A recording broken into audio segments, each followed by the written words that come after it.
Good evening, children. Today I am going to continue the chapter The Delhi Sultanate. In the previous class, we have studied about the slave dynasty. Means we talked about Kutubuddin Aibak, we talked about Iltutmish and Razia Sultan. Today I am going to begin it with the point of Razia Sultan. I'm just trying to recall you so that you can remember it. Razia Sultan was from the year 1236 to 1240. A young, beautiful, brave and able daughter succeeded Iltutmish. She was the first Muslim. She was the first Muslim woman to rule Delhi. She ruled for a brief period of 4 years, but her noble deeds did not let her rule in peace. They resented a woman ruler accused her of moving about with the veil, parda.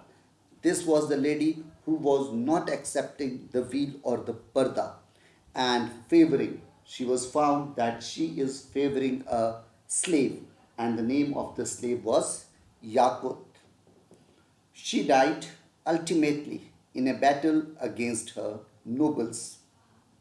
Now, Razia is in her syllabus. Now, I am telling you just a brief description about Nasiruddin.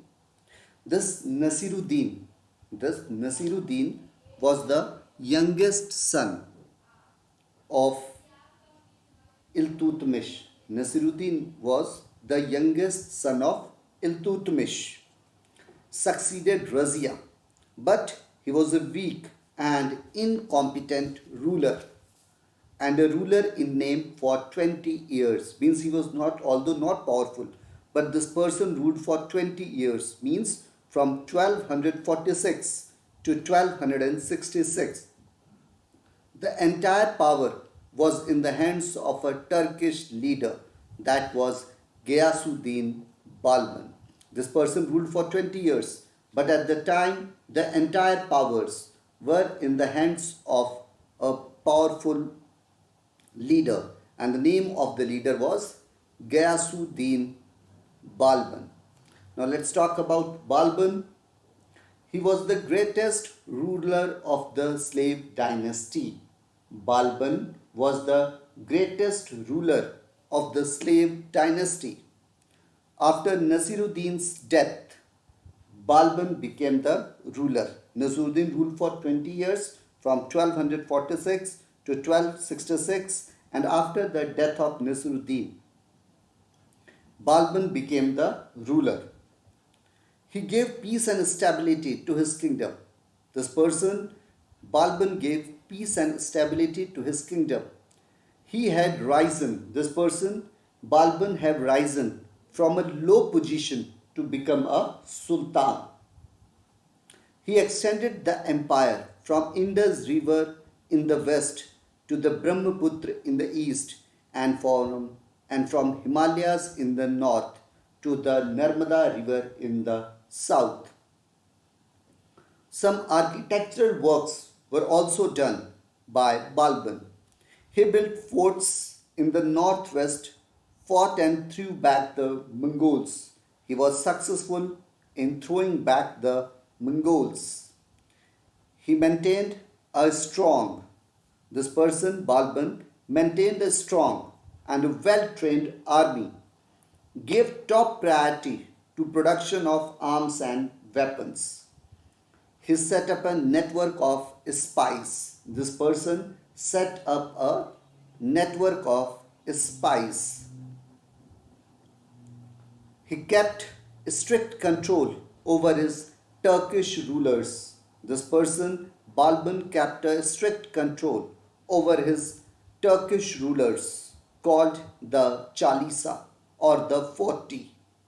He introduced the practice of Sizda, in which people had to kneel and touch the ground with their forehead in salutation. Means this Sizda system was started by this particular candidate, and that was Balban. It was resented by his nobles. It was resented by his nobles. His nobles were not accepting this is the system. He resorted to the blood and iron policy to control his nobles.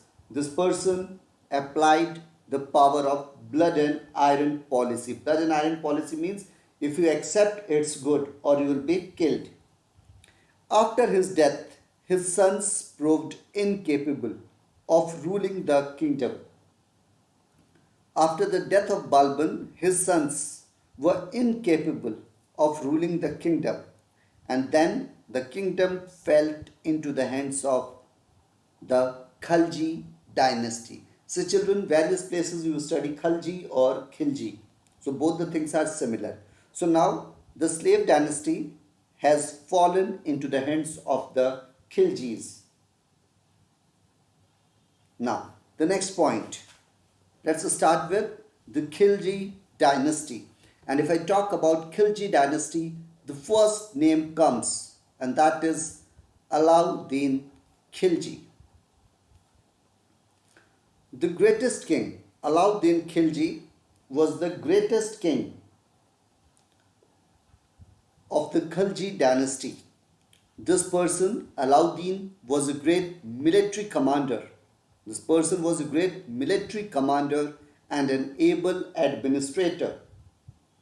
He even contemplated conquering the whole world and becoming another Alexander.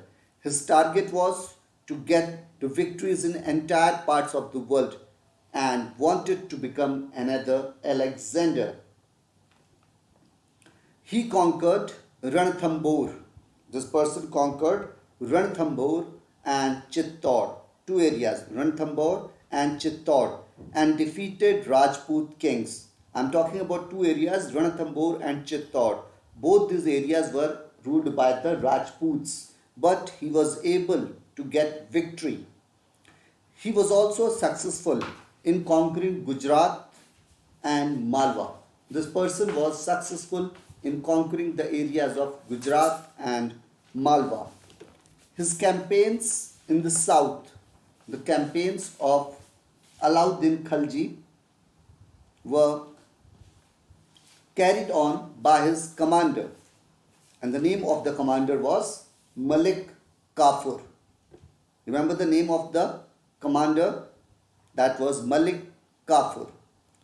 The Yadavas of Devgiri, the Yadavas of Devgiri, the Kakatiyas of Varangal, and the Hoysalas of Dwar Samudra were defeated by Malik, who even marched up to Rameshwaram and attacked Madurai. This Malik Kafur, he marched up to Rameshwaram and attacked Madurai. Means he was looking over the southern belt of India also. Malik Kafur plundered all these kingdoms. Malik Kafur plundered. Plundered means defeated and took away all the costly products. Malik Kafur plundered all these kingdoms and returned to Delhi loaded with jewels, diamonds and gold. This person Malik Kafur brought enormous wealth for Alauddin, and due to this commander Malik Kafur, Alauddin became rich and powerful. Now the question arises, children, that what was the purpose? What was the purpose of loading with jewels, diamonds and golds? Can any child answer this question? That what was the purpose of Malik Kafur to bring jewels, diamond and gold to Alauddin Khilji? What was the need of this cash, or you can say gold? Can anyone answer me? Sakshi, Charu, Aditi, Janvi, Pratham, Shubhi. Anyone answer me this question? That what was the purpose of having this gold jewelry, etc.? What was the cause that it was brought to Alauddin?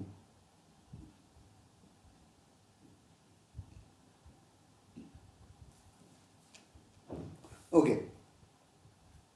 Just respond, children. I am waiting for you to respond. Now the next point is, now let's talk about the administration. Now let's talk about the administration. Alauddin knew that to continue with his conquest, he would need money. The answer I am telling. Alauddin was aware that to continue. Yes, Charu, your answer is correct. The purpose is to become powerful and plundering state, making it weak. Okay, correct answer. So now children, if I talk about administration, Alauddin knew that to continue with his conquests. Yes, Pratham, correct answer, to make him more powerful. Now I describe you this answer. Alauddin knew that to continue with his conquest, he would need money. He could raise money, and the king knew, Alauddin knew, that he can raise money only by keeping a strict control over land revenue, taxes, power of his nobles, a strong frontier policy, and control of the market. So the main qualities for maintaining good administration, what kind of steps he took? He looked after the land revenue, taxes, power of his nobles, a strong frontier policy, and control of the market. The most important point is control of the market and to keep a check on the power of his nobles. Now let's talk about taxation and control of markets. The first policy was taxation and control of markets. Now, in this we will come to know that during that era, the control of market was a very important feature of Alauddin's administration. The control of market was a very important feature of Alauddin's administration. What Alauddin used to do? He used to fix the prices of food grains. Alauddin fixed the prices of food grains, vegetables, and other commodities of daily use. Means all the products, food grains, vegetables, and the commodities of daily use. The rates were fixed by the king. He also saw it to that people get adequate supply of essential commodities, and he also used to keep a check that the people are getting adequate supply of these essential commodities. The traders had, for example, if you are a trader, then you have to get yourself registered. The traders had to register themselves with the markets superintendent called Shahane Mandi. The traders had to register themselves with the markets superintendents called Shahane Mandi. Strict punishment was given. Remember this term? Strict punishment was given to traders for cheating and underweighing goods. The word underweighing goods means if you are purchasing 1 liter and the shopkeeper is providing you only 800 ml, where you should be getting 900 ml. If you are getting only 800 ml, then this is a case of underweighing good. Then for these kind of crimes, very strict punishment was there. And what was the benefit of this very strict punishment for the customers? The benefit of this very strict punishment for the customers was that the shopkeepers or the traders, they were very loyal and they were not using any kind of illegal methods. He accepted land revenue. Alauddin accepted land revenue in cash or kind, in both manners, in cash also or in kind also. Granaries were built. Granaries were built to store revenue collected. Granaries means the storehouse where the food crops were kept. Granaries were built to store revenue collected in kind. In kind means in terms of food crops only, food grains only.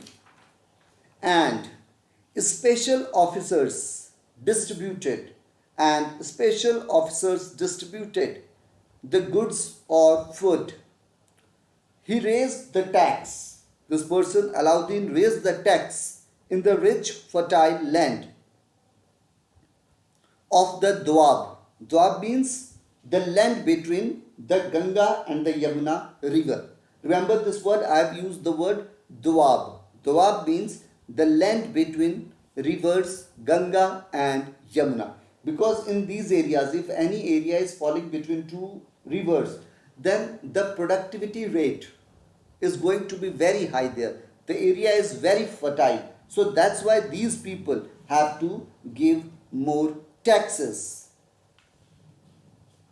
Next point is reforms in land revenue. My next point is reforms in land revenue. Now what is the meaning of this?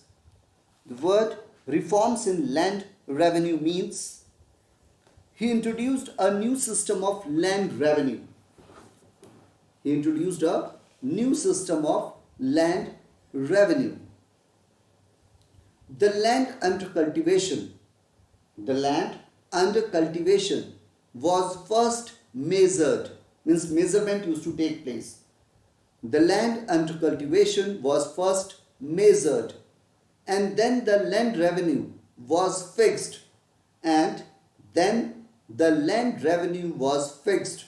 on the basis of this measurement. He was able to obtain, what was the profit of this? The profit of this was that Alauddin was able to obtain more revenue in his way. A complete record of land and land revenue. A complete record of land and land revenue was kept. He gave a high salary. The king used to give a high salary to lower revenue officials to keep corruption under control. Now, what was the purpose? That why Alauddin Khilji was giving a high salary to lower revenue officials? The purpose behind this was that the lower revenue officials should not start corruption. Should not start corruption means that if they are not getting good salaries, if their income is not good, then what they will do? They can apply some negative methods, some corrupt practices to get more and more money. So that's why their salaries were given more, so that the king can keep a control on the revenue department. Next point, measures against nobility. My next point is measures against nobility. First point in this, Alauddin Khilji took a number of measures to curb the rebellion. To curb the rebellion means Alauddin took several steps so that he can control his nobles. Firstly, what kind of strict discipline laws he made? First point is, the nobles were not allowed to hold parties. The nobles were not allowed to hold parties or to form marriage alliances. The nobles were not allowed to hold parties or to form marriage alliances without the permission of the Sultan. Now I have used the word, the nobles were not allowed to form marriage alliances. What is the meaning of this? The meaning of this is that the nobles were not allowed to go in any kind of matrimonial relations, means they cannot come in any contact with any king, or either in terms of their son or their daughter marriage. It might happen, why it was being blocked? It might happen that the noble may come in a marriage alliance with the king of a nearby area. and it might happen that the king may attack on this kingdom. So if the noble is going to have any kind of marriage alliance, then he was supposed to take permission from the sultan. After taking permission from the sultan, he can go in a marriage alliance. Next point, gambling was forbidden. Gambling was not allowed. Next point is, an efficient spy system was established. An efficient spy system was established to keep a check on the activities of the nobles. A very strict or very efficient spy system was established to keep a check on the activities of the nobles. The word here I am using, activities of the nobles. It means that it should not happen that the noble is coming in an alliance or the noble is plotting anything against the king. So that's why a good control and efficient spy system was maintained by the king, so that he can know about his kingdom, he can know all the details about the nobles or about the kingdoms. And if any kind of danger arises, he can in advance keep a check on those problems. Next point is, he made his army strong. This person, Alauddin, made his army strong, skilled, and paid them a high salary. All these people, means the soldiers, were skilled and they used to get a higher salary. He established a system of chehra. Now what is this chehra? Chehra is a kind of identity card for soldiers. Chehra is a kind of identity card for soldiers. And dag or branding of horses to check fraudulent practices. Dag was specially meant. It was the skill or it was the thing in which the horses were stamped or horses were branded. Why? It should not happen that the horses are being changed, because this particular king, Alauddin, he used to get the horses from Afghan or from this particular belt, from the Afghan or Iran-Iraq belt. And there the cost of the prices, the cost of the horses was very high. And the horses were very efficient. They were very fast. The horses were very fast in running. So that's why a particular branding of horses was put, so that no fraud practices can take place. Because what used to happen initially, the horses were interchanged. The horses were interchanged. So that's why these kings started putting a branding on the horse. He was able to beat back the Mongols. This king was able to beat back the Mongols who tried to attack his frontiers 5 or 6 times. Nearly for 5 or 6 times the attacks were made, but Alauddin was successful in defeating. Now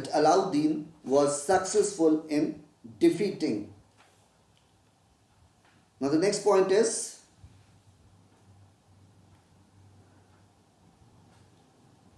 after his death, there was confusion and chaos. After his death, there was confusion and chaos for 4 years. In 1320, in the year 1320, the Sultanate passed into the hands of Ghazi Malik, who founded his own dynasty, which is known as the Tughlaq dynasty. Now, I would like to tell you certain more points about the Khilji dynasty. Now, one point I haven't told you, that was the Deccan Expedition. Mostly it is famous by the name of Deccan Expedition. Now what was this? Alauddin Khilji was the first sultan who, after conquering the bulk of northern India, sent an expedition to Deccan under Malik Kafur. The kingdoms of Devgiri, remember the names? The kingdoms of Devgiri, Varangal, Dwar Samudra and Madurai were conquered. See, the commander Malik Kafur has got victory over all those areas, but he has not annexed. Annexed means to take control of that, but he has not annexed. Alauddin did not annex these kingdoms for two reasons. Two causes were there. First, he realized that it would be practically difficult to control these distant lands from Delhi. The decision was very light. The decision was very appropriate that it would be practically difficult to control these distant lands from Delhi. Second, he was more interested in acquiring the wealth. Very important point. Secondly, he was more interested in acquiring the wealth of these Deccan kingdoms for the maintenance of his huge army. Thus, the rulers of Deccan were forced. So that's why the rulers of Deccan were forced to accept the overlordship of Alauddin Khilji and to pay annual tribute to him. Now try to understand the point of this, the meaning of this point. The rulers of Deccan were forced to accept the overlordship. As Malik Kafur has got the victory, now the defeated Deccan rulers were forced to accept the overlordship of Alauddin and to pay annual tribute. The meaning of the word annual tribute, is that on yearly basis, the Deccan kings would be giving him grants in the form of gold or coin or economy, means finance. That was the annual tribute to him. Means I am not declaring myself the king, but I am your head, and on yearly basis you have to give me good tribute in the form of cash.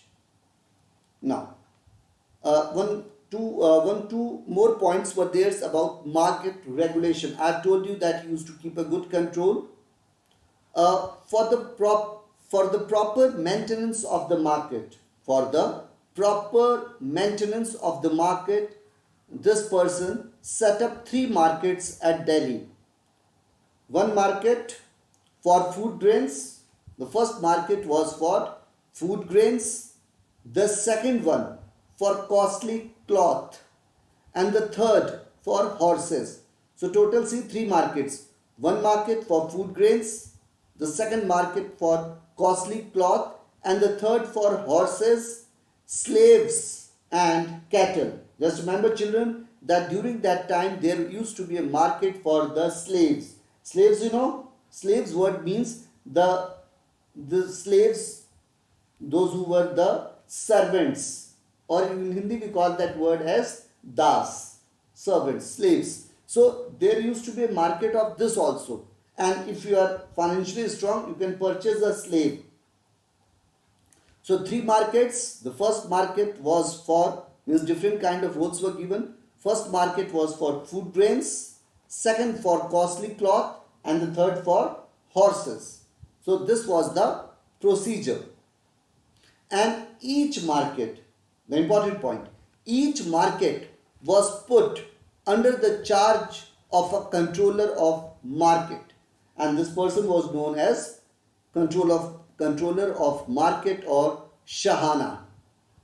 Very strict punishments were prescribed. For cheating and underweighing goods. That I have told you. Now, the other measures were, now let's talk about one of his points, military reforms.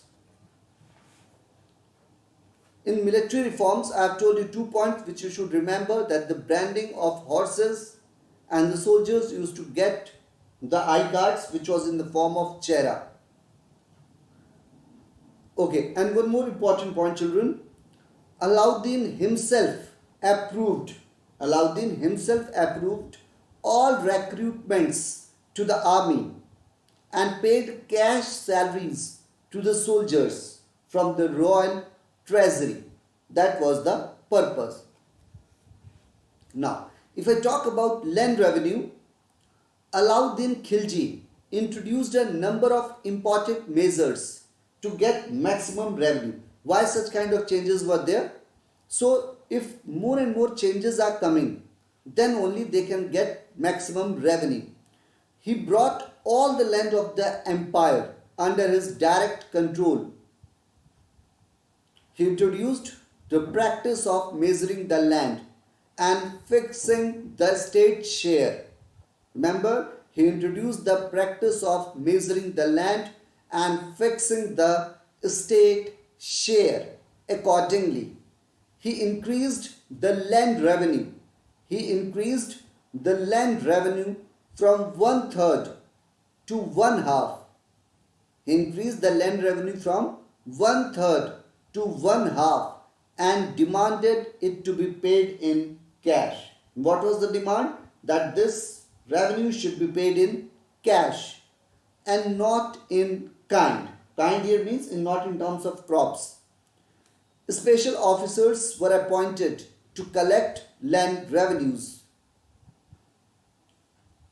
And towards the end of his life, he was dominated by Malik Kafur. Remember, children, as I have told you, that Alauddin was the king, but the entire policies, the entire victories, his Deccan campaign, control over the market or the army, the entire things were done by Malik Kafur. Malik Kafur was the commander. After many intrigues, the Khilji Dynasty finally came to an end when Ghazi Malik, the governor of Dipalpur, ascended the throne. And we can say that after Alauddin Khilji, the kings were not strong enough. After Alauddin Khilji, the kings were not strong enough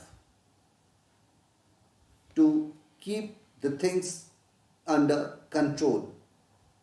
And after that started the Tughlaq dynasty. Okay, and children, a brief, I'm just giving a brief reference about this Tughlaq dynasty, and the reference is about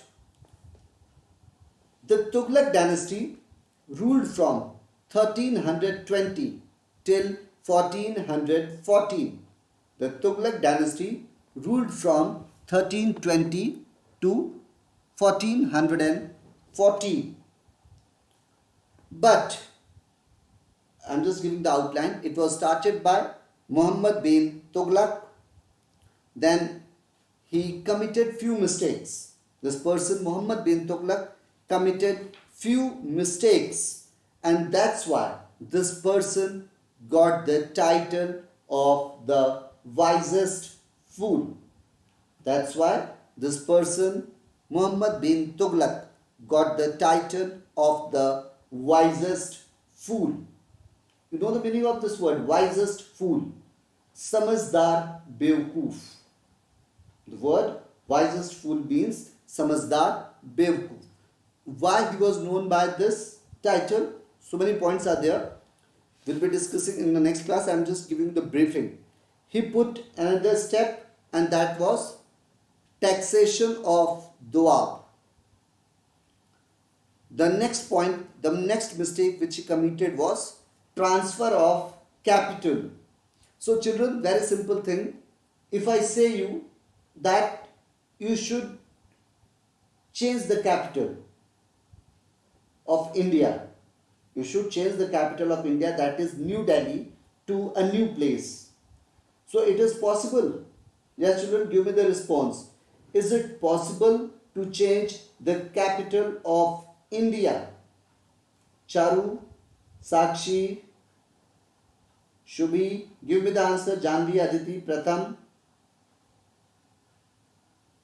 Just give me the answer. Is it possible today to change the capital from New Delhi to Calcutta or to any area?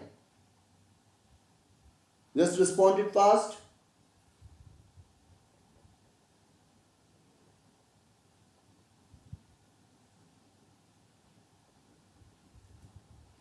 Yes, children, I am waiting for a response. Is it possible to change the capital from one place to another?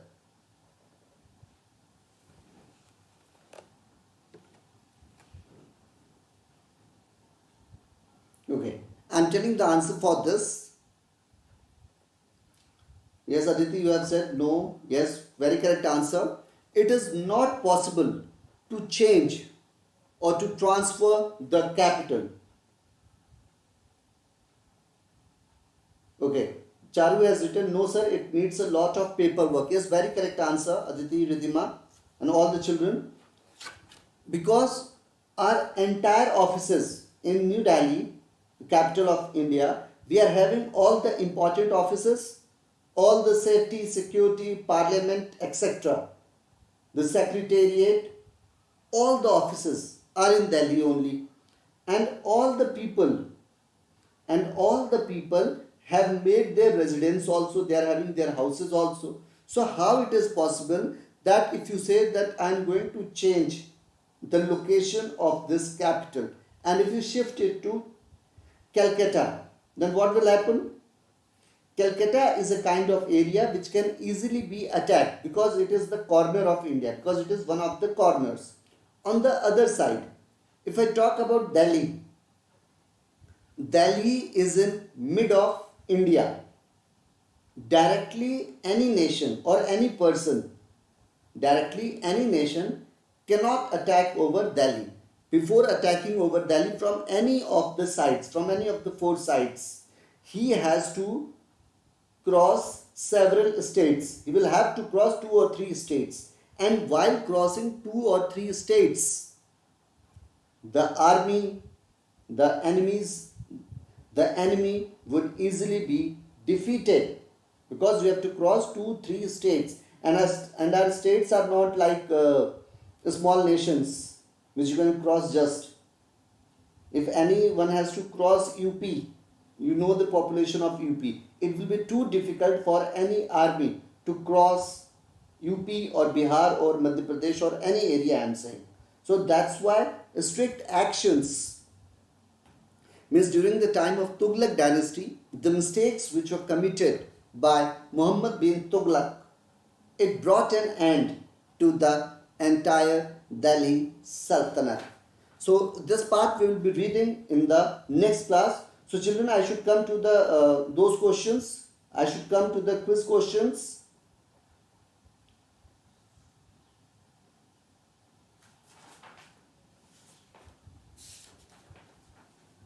Okay, I am coming to my quiz questions. Be ready to give the answer. The answers are short questions are short answer question. Yes, all children are ready. Charu, Ridhima, Aditi, Pratham. All are ready for the questions. The first question is on your screen. Name the Delhi Sultan who first of all invaded the Deccan. Answer this question. Name the Delhi Sultan who first of all invaded Deccan.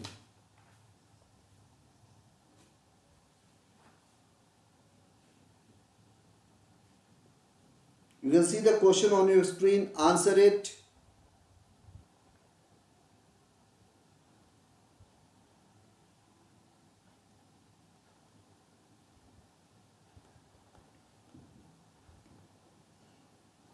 Start typing the answers fast.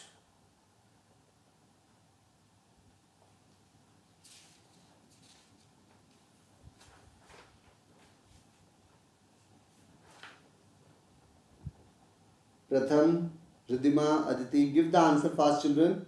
Only Charu has given the answer.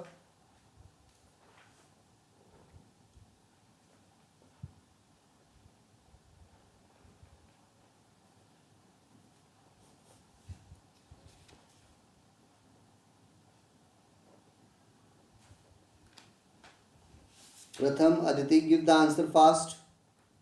Yes, others also.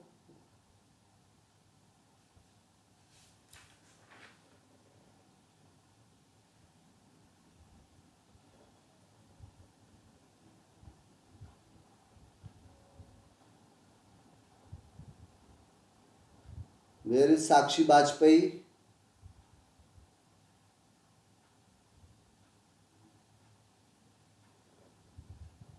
Okay, children. The correct answer for this question is Alauddin Khilji. The answers given by Charu, Pratham and Aditi is very correct. Good. Now, the next question. Now, the next question is, name the ruler of the Tughlaq dynasty who was known for his visionary plans. Name the ruler of the Tughlaq dynasty who was known for his visionary plans.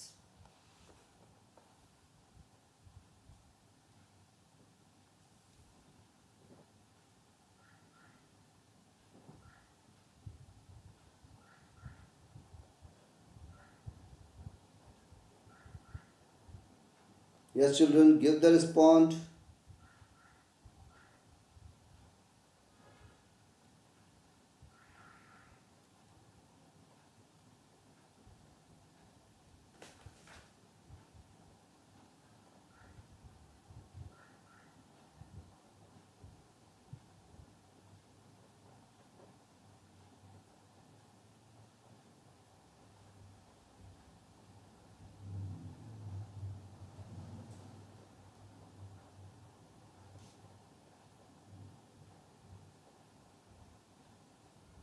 Yes, the answer only one child has given. I am waiting for others' answer.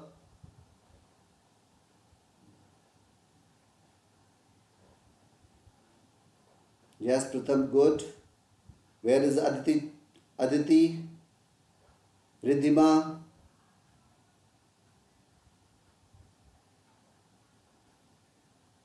Sakshi Bajpai.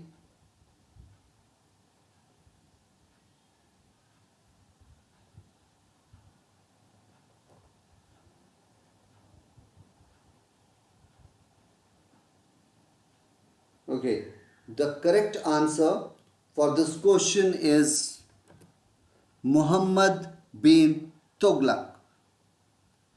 Yes, good children. Only 3 children are giving the answer. That is Charu, Pratham and Aditi. I need the answers from you all. So two questions I have asked. You have given me the 2 answers. Good. Now the next question. The next question is, name any 2 sultans of the Tughlaq dynasty.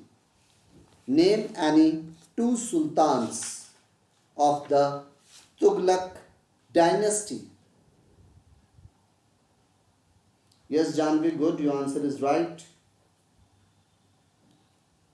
You can see the question. Name any 2 sultans of the Tughlaq dynasty.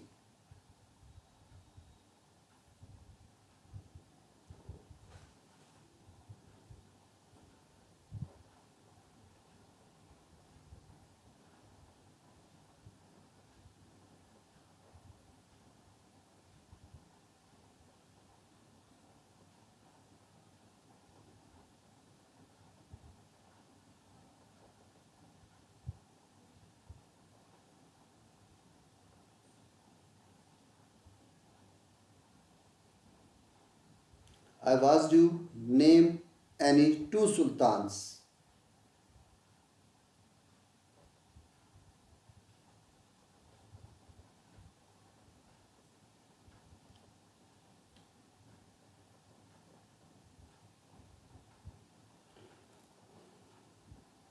Okay, children.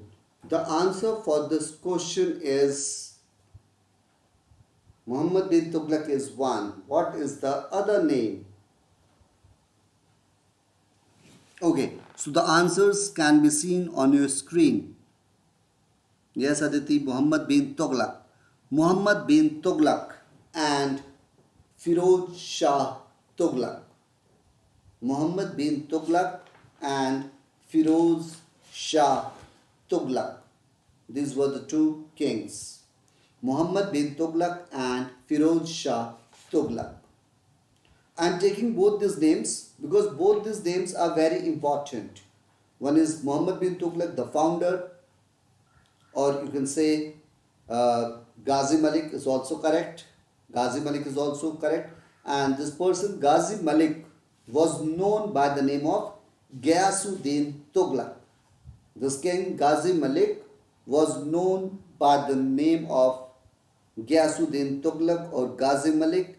He ruled for 5 years and passed in 1324. From 1320 to 1324 he ruled. So children, for today this much only. In the next class I'll be finishing off this chapter. We will finish up this chapter, and on that day I'll be asking you certain good questions which I'll be drafting between 1-2 days. So be ready to give the answers on that